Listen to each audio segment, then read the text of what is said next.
আমি থোড় আর চিংড়ি মাছ ভাজা করব। থোড়টা আমি সকালবেলা পরে কেটে ভালো করে ধুয়ে রেখে দিয়েছি, তো থোড়টা কালো হয়ে গেছে, মানে চটকে নিয়েছি, থোড়টা কালো হয়ে গেছে।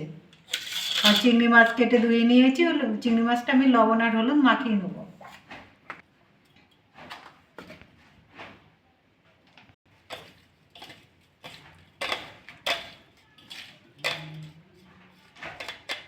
লবণ হলুদ মাখানো হয়ে গেছে, আমি এবার গ্যাসটা জ্বেলে নেব। গ্যাস জ্বালেই কড়াটা বসিয়ে দিয়েছি, আর কড়াটা গরম হয়ে গেছে, আমি এবার সরষের তেল দিয়ে দেবো। তেলটা গরম হয়ে গেছে, 5 ফোড়ন দিয়ে দেবো, শুকনো লঙ্কা দিয়ে দেবো, একটা তেজপাতা দিয়ে দেবো, পেঁয়াজ দিয়ে দেবো, ভালো করে ভেজে নেব। পেঁয়াজটা একটু ভেজে নিয়েছি, আমি এবার চিংড়ি মাছগুলো দিয়ে দেবো। চিংড়ি মাছ দিয়ে একটু ভেজে নেবো। চিংড়ি মাছটা একটু ভেজে নিয়েছি, আমি এবার থোড়গুলো দিয়ে দেবো।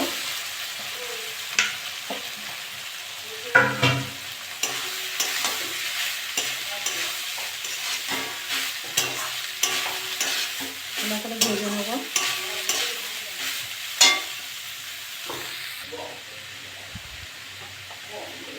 হলুদ দিয়ে দেবো,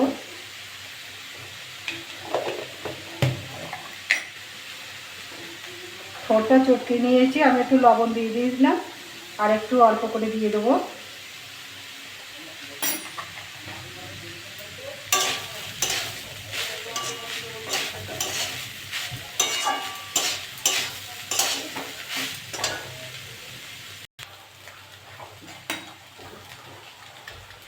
একটু চিনি দিয়ে দেবো।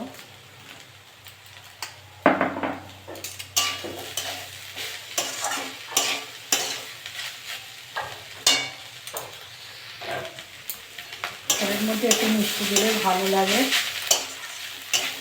অনেকে পছন্দ না করে মিষ্টি তরকারিতে, তারা দেবেন না, এরকম মিষ্টি দিলে রান্না করলে ভালো লাগে। আর এসব খাবার খুবই উপকারী।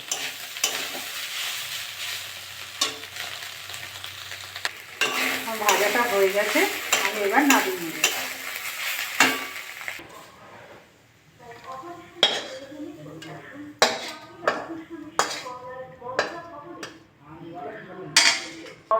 দেখুন কি সুন্দর হয়েছে, এরকম করে রান্না করে খাবেন। খেয়ে ভালো লাগলে আমার চ্যানেলটাকে লাইক করবেন, শেয়ার করবেন, কমেন্ট করবেন, সাবস্ক্রাইব করবেন। ধন্যবাদ।